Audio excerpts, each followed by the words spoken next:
வீட்டில் இருக்கிற என்னுடைய குட்டி நண்பா நண்பிசிக்கு ஒரு ரிக்வெஸ்ட். உங்களுக்கு ஏதாவது ஒரு சாக்லேட்டோ இல்லை ஏதாவது ஒரு கிண்டர் ஜாய் வேணும் அப்படின்னா அழுது அடம் பிடிச்சி சக்ஸஸ் பண்ணிடுறீங்கல்ல, அது மாதிரி உங்களுக்கு ஏதாவது ஒரு ட்ரெஸ் வேணும்னா அழுது அடம் பிடிச்சி சக்ஸஸ் பண்ணிடுறீங்களே, அந்த மாதிரி உங்களுக்கு பிடிச்ச இந்த விஜய் மாமாவுக்காக,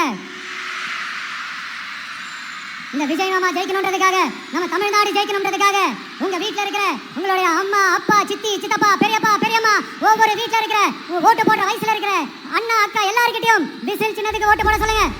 ஏப்ரல் 21 சென்னையில் தன்னுடைய கடைசி தேர்தல் பிரச்சாரத்தின் போது தாவேகா கட்சியினுடைய தலைவர் விஜய் குழந்தைகளை நோக்கி வீட்டில் உள்ள நபர்கள் கிட்ட அழுகு அடம் பிடிச்சு விஜய் மாமாவுக்கு வாக்களிக்க வைக்கணும்னு கேட்டுக்கொண்டாரு. விஜயோட இந்த செயல் அப்பவே சமூகத்தின் மீதும் குழந்தைகளுடைய நலன் மீதும் அக்கறை கொண்டவனால கடுமையாக கண்டிக்கப்பட்டது. வாக்குப்பதிவுகள் நிறைவேறிய பிறகு விஜய் தன்னுடைய எஸ்கல பக்கத்தில் ஒரு பதிவிட்டார்.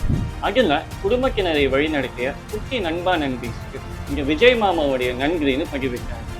விஜயோட இந்த செயல்களுக்காக அவர் மேல நடவடிக்கைகள் எடுக்கப்பட வேண்டும் தமிழ்நாடு குழந்தை உரிமைகள் பாதுகாப்பு ஆணையம் டிஜிபி கிட்டையும் தேர்தல் ஆணையத்துக்கிட்டையும் கேட்டுக்கொண்டாங்க. இதற்கிடையில சமூக வலைதளங்கள்ல குழந்தைகளாலையும் பெற்றோர்களாலையும் மிகவும் மோசமான அபட்டமான வீடியோக்கள் பகிரப்பட்டு வந்தது.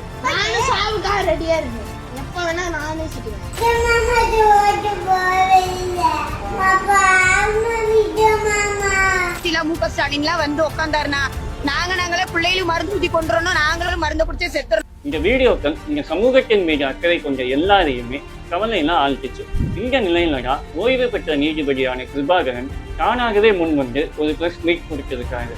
அதுல அவர் தேர்தல் முடிவுகளுக்கு முன்னாடி அனைத்து கட்சி தலைவர்களும் தானாகவே முன் வந்து தேர்தலுடைய முடிவுகள் எப்படி இருந்தாலும் அதை தொண்டர்கள் ஏற்றுக்கொள்ள வேண்டும்னு ஒரு அறிக்கை விடணும்னு கேட்டுக்கொண்டாங்க. சமீப காலத்துல குழந்தைகள் மற்றும் இளைஞர்களுடைய நடவடிக்கைகள் ரொம்பவே டிஸ்டர்பிங்கா இருக்குன்னு குறிப்பிட்ட அவர் ஒரு ஜனநாயக நாட்டுல தேர்தல்ல தோல்வியும் வெற்றியும் ரொம்பவே இயல்பான விஷயம்னு குறிப்பிட்டார். 1952 இருந்து நம்ம நாட்டுல தேர்தல் நடந்துட்டு வருது. பன்முனை போட்டி கொண்ட தேர்தல்கள்ல ஒரே ஒரு கட்சி மட்டும்தான் வெற்றி பெற முடியும். ஆனா நான் ஆதரிக்கிற கட்சி தான் வெற்றி பெறணும்னு நினைச்சா அதுக்கு அந்த ஒரு கட்சி மட்டும்தான் தேர்தலில் நிற்கணும். தேர்தலுடைய முடிவுகள் எதுவாக இருந்தாலும் அதை ஏற்றுக்கொள்ள தாங்கிக் கொள்ள மனப்பக்குவம் இளைஞர்களுக்கு இருக்க வேண்டும் நீதிபதி கேட்டுக்கொண்டார்.